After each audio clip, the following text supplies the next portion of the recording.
Hi, good morning everybody. I'm Leslie Martin. I'm the principal here at Marigny Elementary School, and I want to welcome you to our school garden.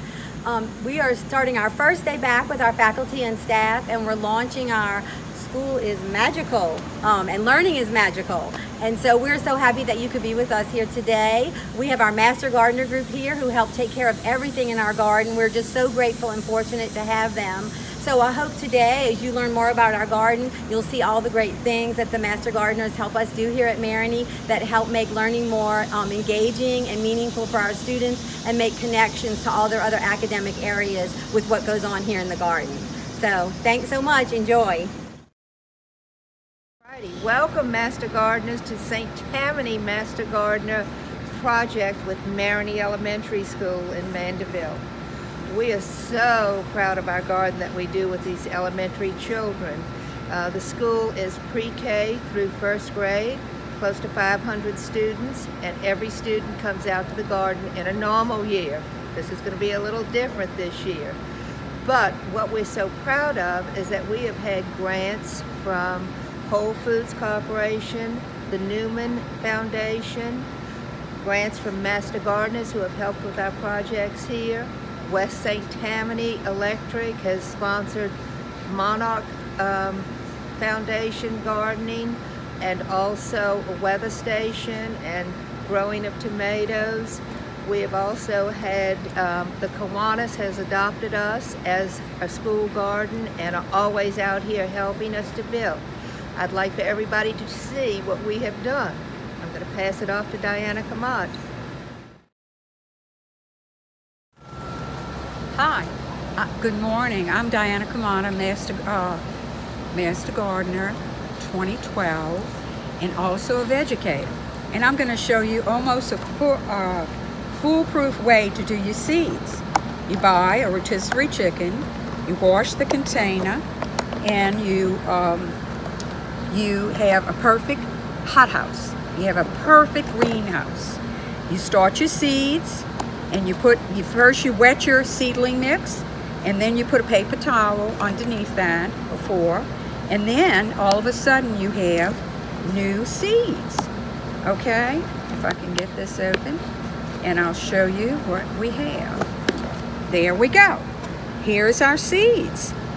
And when you get the second set of seeds, then they come out of here. Remember, your seedling mix usually does not have fertilization in it, any nutrients. So as soon as you see green, you need nutrients on your seeds. And then you put it in a cup. That's what we do here at the school. And there you have your little seedling. And it's perfect. When you're ready to plant, it goes right in the garden. Thank you. Hi, I'm Chris Monrick with the Master Gardeners. I'm here with our beautiful butterfly garden.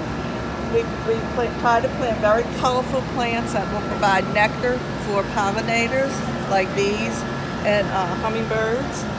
The hummingbirds like the bright colors of orange, pink, purple, so they are naturally attracted to those colors, and they go out and pollinate other plants and provide new plants and flowers. Good morning, Will. Hi, my name is Karen Martin. I'm a Master Gardener here at Marigny Elementary, and I've been volunteering here now for about 4 years. And what we do right here on the wall is always something for the kids to learn.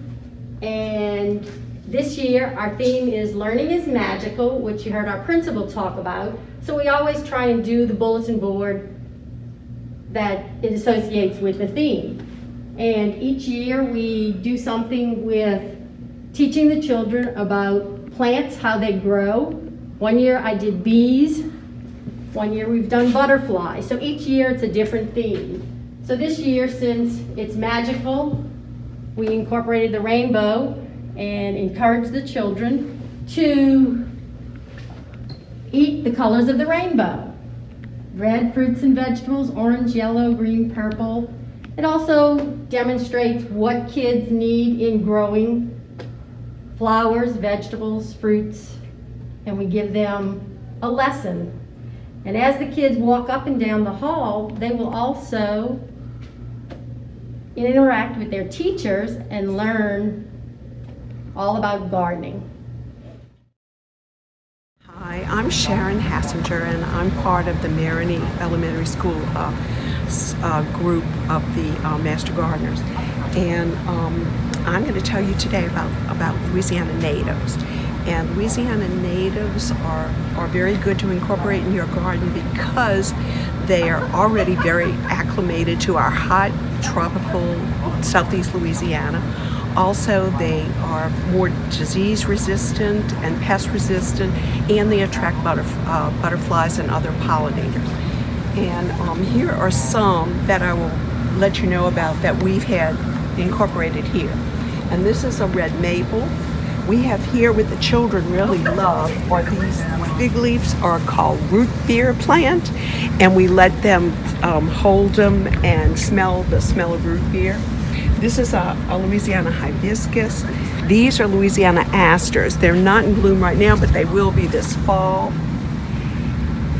And we also have Louisiana irises. I think they're in this next bed over here. There are some in the back. And then in this bed over here, we have more natives.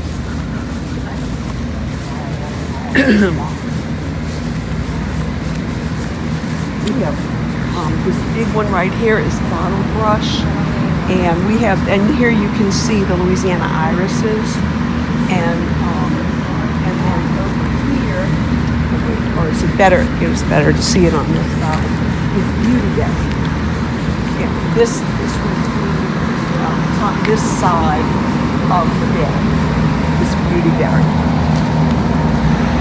and yeah. It's a very pretty one. We also have some beautyberry in this other bed over here.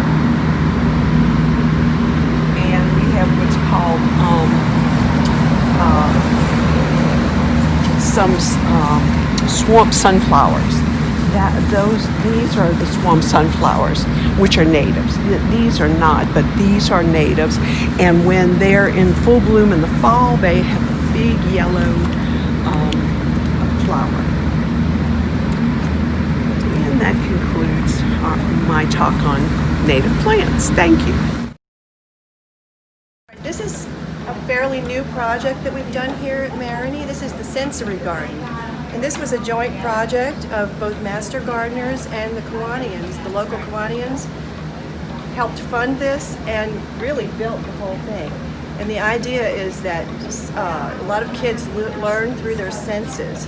So we have lots of different textures here, and that they can explore without being afraid of getting in trouble or pulling up a plant that they shouldn't pull up. So we have different sizes of rocks and gravel and pine straw and bark and sand, and they can just walk along the paths and just explore to their heart's content.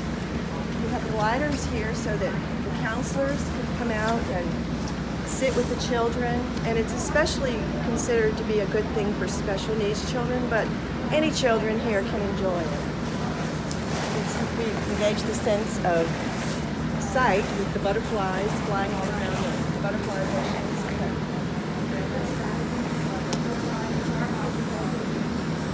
So there's just a lot to explore, and one of the little aspects of it is the elephant ears behind the glider.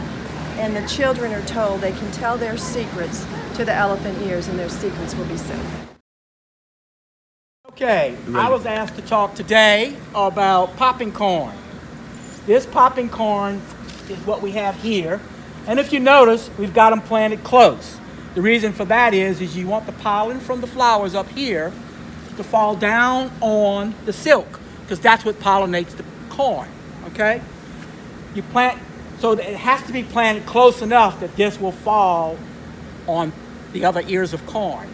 And this is what the popcorn looks like once we remove it, just like you buy in the store, except this was grown at my house.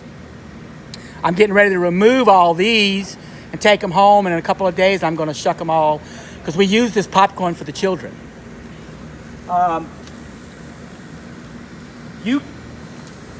So what you want to do is you want to grab the ear like so, pull this back, and out comes the ear.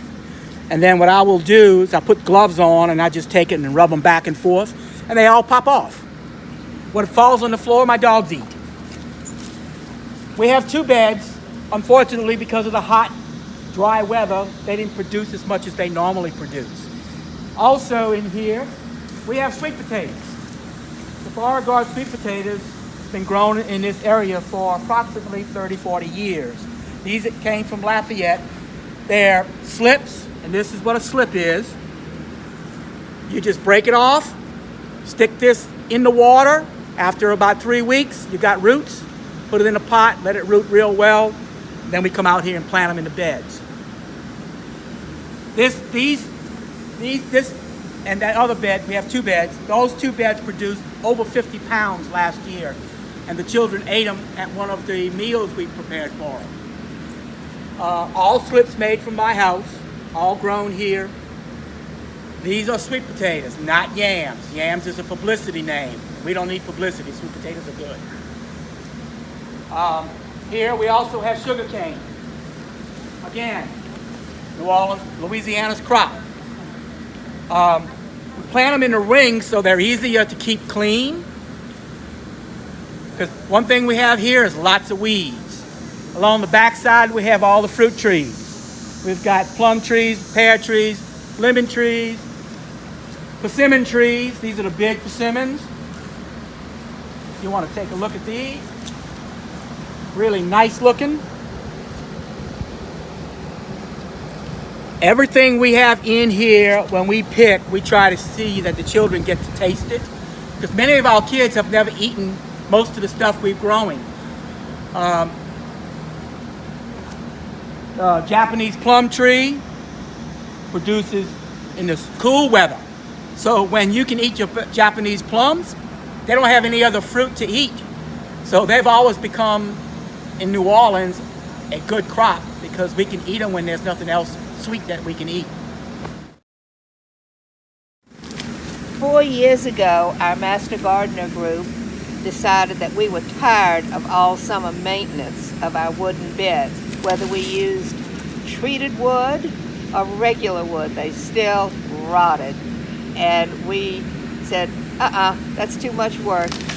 Found sources for the corrugated metal beds. They have lasted so much longer, and we're all so much happier. We've used these beds. We have bought fire rings that have worked well for raised gardening also. I think that we're all happier not spending all summer painting and repairing.